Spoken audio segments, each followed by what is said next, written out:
There are two types of people in every room. The first type talks constantly. They interrupt. They laugh loudest. They make sure everyone notices them. They crave the spotlight like oxygen. The second type? They sit back. They watch. They say almost nothing, and yet somehow when they do speak, the entire room goes quiet to listen. Most people assume the loud ones are the powerful ones.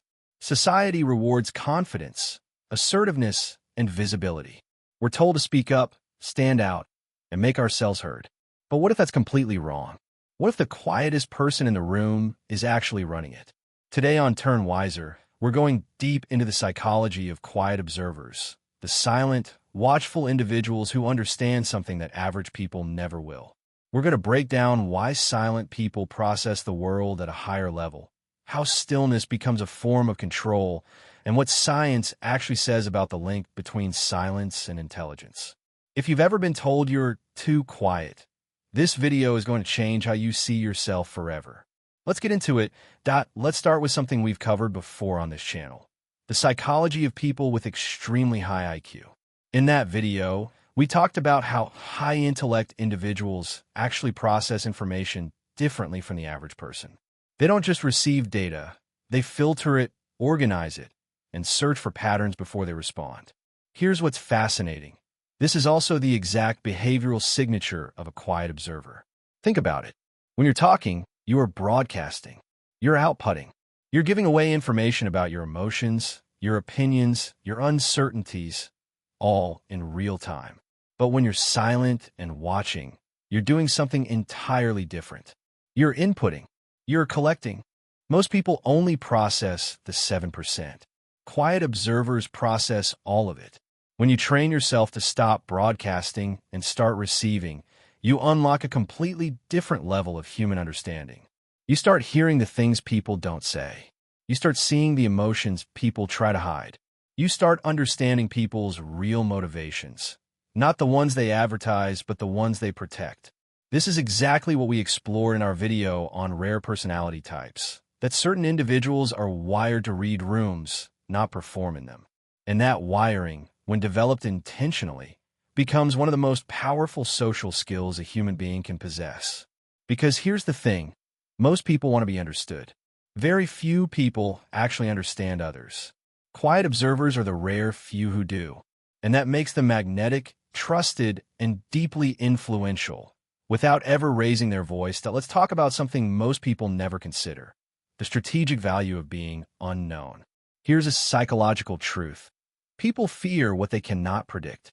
When you are loud, expressive, and constantly visible, you are readable.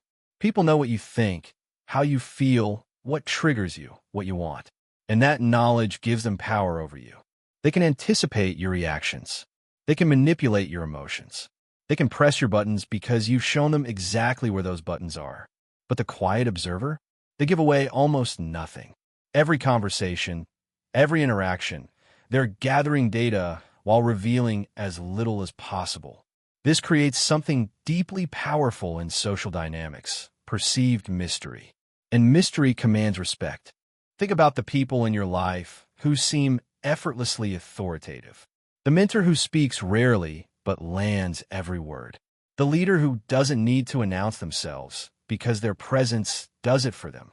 The colleague who everyone instinctively wants to impress, even when that person hasn't asked for anything. What do they all have in common? They're not performing for anyone. They're not seeking validation. They're not desperate to be understood or included or praised. And that self-containment, that quiet independence, is read by the human brain as power.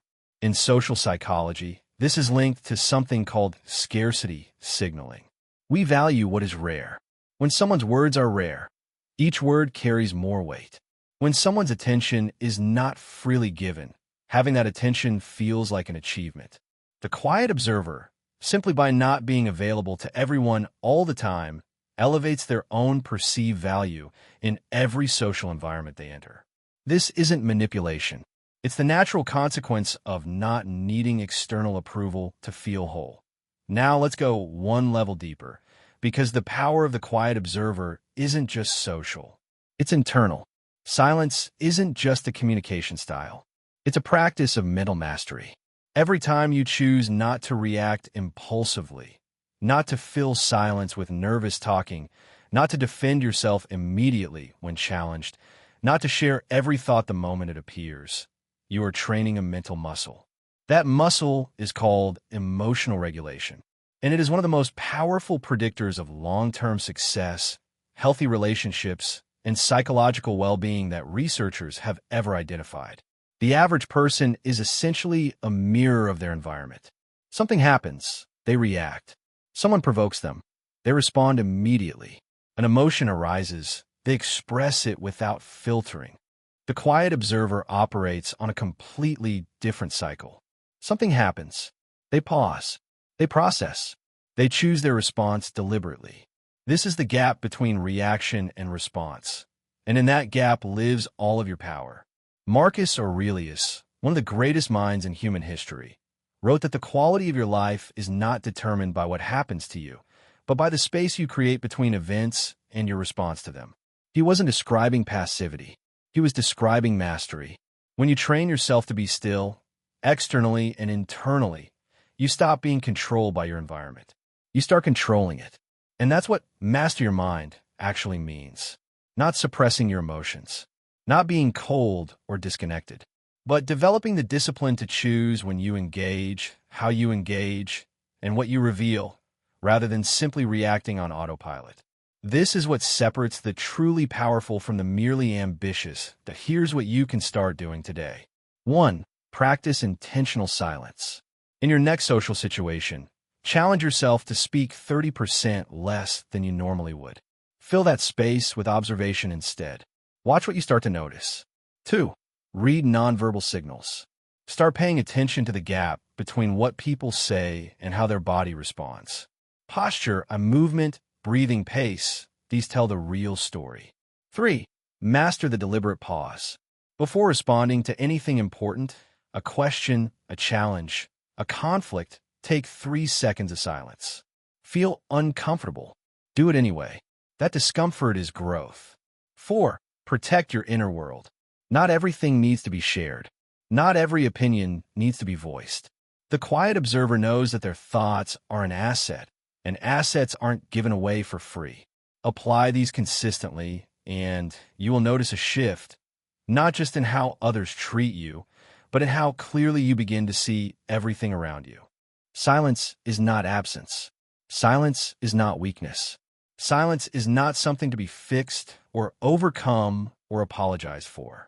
Silence is the highest form of attention. It is the foundation of real intelligence. And in a world that never stops talking, it is the rarest and most powerful thing a person can offer. If you're one of the quiet ones, the watchers, the thinkers, the observers, you don't need to change. You need to understand what you already are. If this video shifted something in your perspective, drop the words "silence is power" in the comments. I want to hear from you. Subscribe to Turn Wiser for more content that helps you master your mind, elevate your life, and break out of average. See you in the next one.